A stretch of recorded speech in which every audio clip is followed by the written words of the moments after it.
welcome.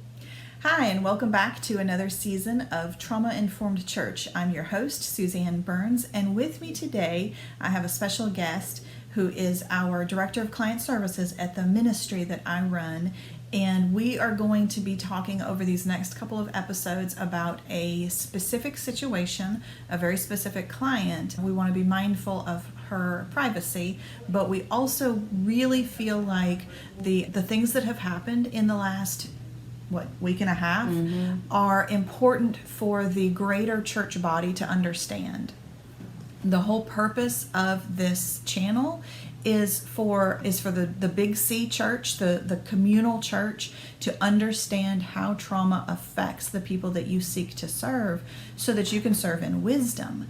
And boy, that's the episode that we're bringing to you. So this whole series is going to be on one specific client, but we'll also be pulling in some of the other experiences that we've had over the years, because she is by no means the first girl that we have worked with coming out of a lifestyle of addiction. So if you guys are ready, let's dive right in.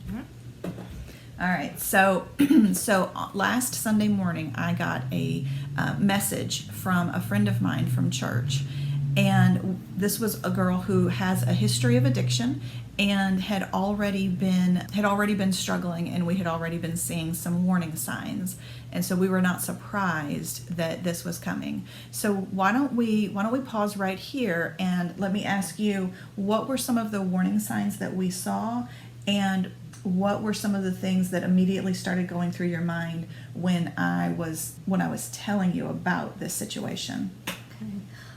Well, Suzanne had told me a couple weeks, maybe 3 weeks before, that this particular person she felt had relapsed and was down at the altar. She had a relationship that had been dissolved. She wasn't working.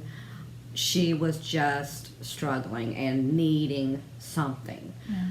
And so, we both knew that eventually she would either burn out or she would reach out. Mm-hmm. And so then, as we went along, things did not get better with the client. And so it was more of a matter of when she would call or when she would overdose, not if. And it just happened to be that Sunday morning, so it was absolutely no surprise whatsoever when that happened. Yeah. So our client texted me, and all she said was, "I need help." And then I responded back, immediately. This was about 8:30 in the morning, and then I got crickets.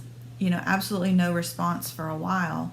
And then she responded again. And so meanwhile, I am trying to call. I'm also texting Lisa and letting her know that she has finally reached out, and trying to get the pieces moving on our side. But I'm also very nervous because this is an incredibly crucial place right now. She's reached out, but now I can't get a hold of her again. So explain to everybody kind of what was going through everyone's minds in that moment, why this is such a crucial time for someone coming out of addiction. Well, at the very beginning, for that person to reach out, they have to surrender to self and know, I can't do this alone. Mm-hmm. She was attempting to detox on her own.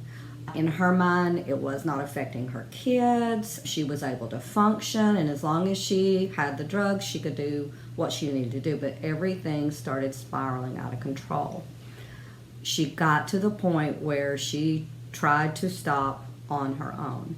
She was taking large doses of Opanas and Xanax and multiple other things on a consistent basis.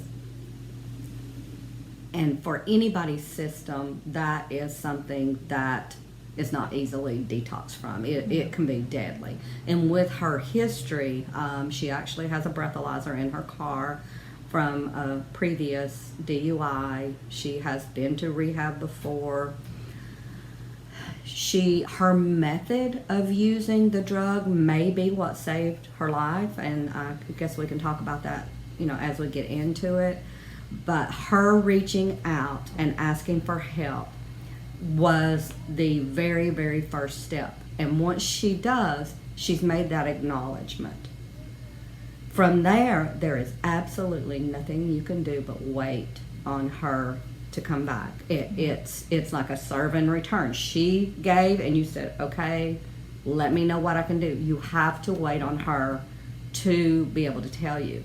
In her mind, she's detoxing. She has her kids here. She has supposed to start work the next day. She's supposed to do all these things. She has a life. How am I going to stop?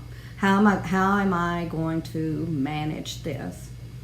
And what happens if she reaches out, and I don't really want to say the wrong person, but if she reaches out to someone who is not equipped to go with the flow, go up and down and let her make those decisions, and it can be disastrous for her. She can either be told, just suck it up, you can do it, I know you can do it, or she can be, everything taken out of her hands and just railroaded through, which is not, neither one are a good solution. So just her reaching out is the first step. Even if it takes another week, even if it takes all day, she reached out, and that is an internal struggle that an addict has, because admitting that I have failed, once again, admitting it at the altar is one thing.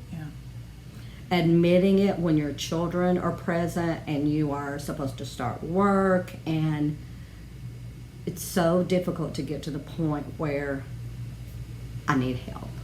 And so asking for help is huge, and that's the very, very first step in their recovery. Not the actual detoxing itself, but the acknowledgement that this is out of control.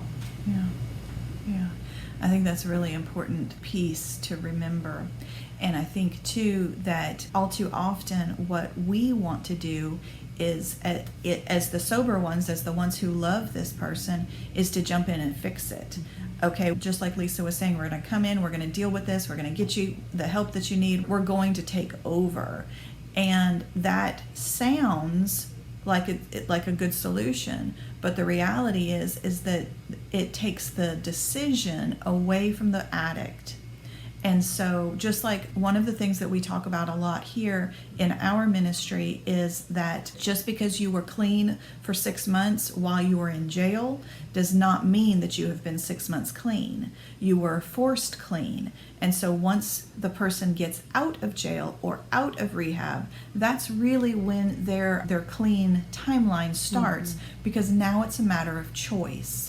Now it's a matter of decision. And so this was the scenario with this client, that she has to have the decision to stay clean. She has to make the decision to go into rehab. She has to be able to make these decisions on her own. Otherwise, they won't stick. And the most important thing is for her to be able to be clean and sober so she can parent her children, because that's what they all need. That is what's best. But she has to be able to be clean in order to do it. What were you going to say? I was just going to say, to explain that a little bit more, forced clean because I was in jail, or forced clean because I had a case pending or something, or I was going to a certain place. That doesn't need to be misunderstood as a physical clean. That the mental clean has not been allowed to happen. That's it, exactly. The issue that caused the usage, because the usage itself isn't the issue. The issue is what makes them do it. And if they've been forced clean, those issues are still there. They're just waiting for you to pick them up again. Biding their time. Yep. Just waiting to come back and take over. So that's the difference. Exactly. That's a really important part, is that you can be physically not addicted, but you can still be mentally or emotionally addicted.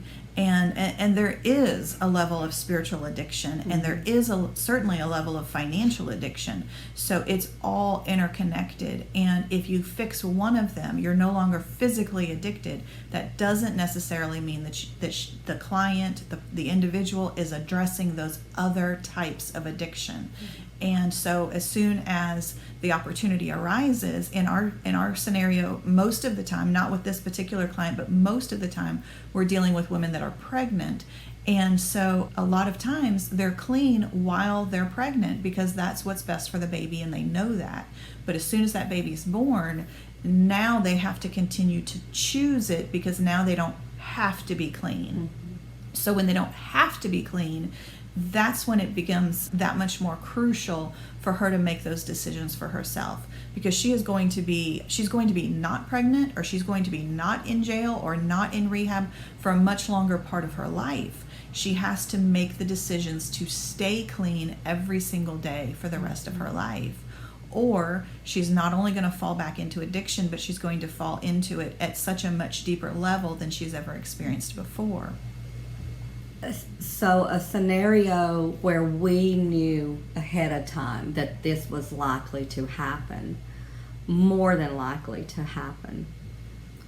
In some situations, there are family members or well-meaning friends or pastors, whomever, that will not give them that time to go.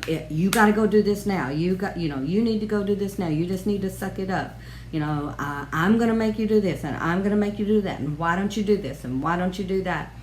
And they cannot be heard. It is not effective. It's destructive.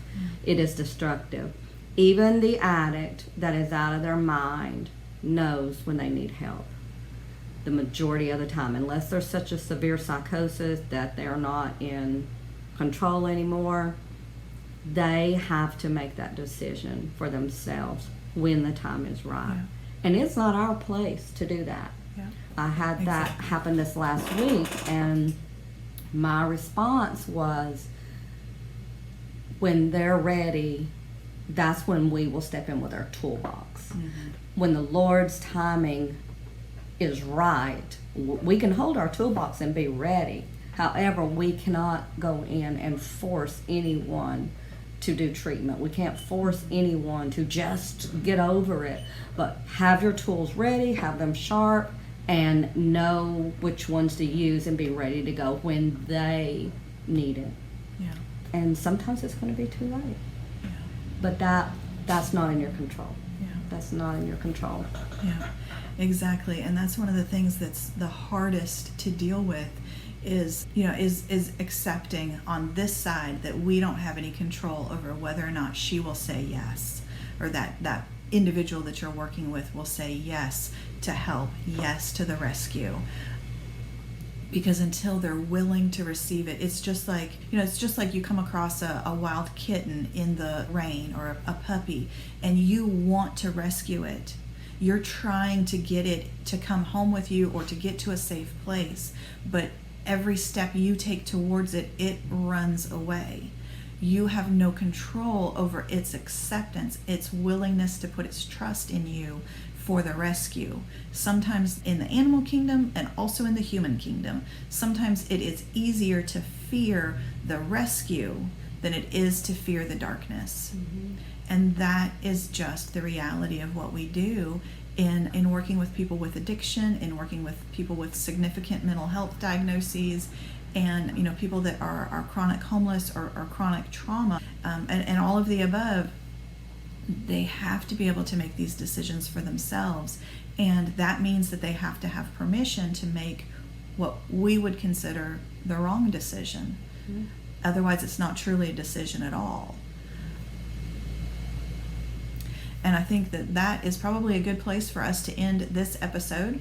And so hopefully this has been really interesting and engaging, and we will pick up where we left off in the next episode.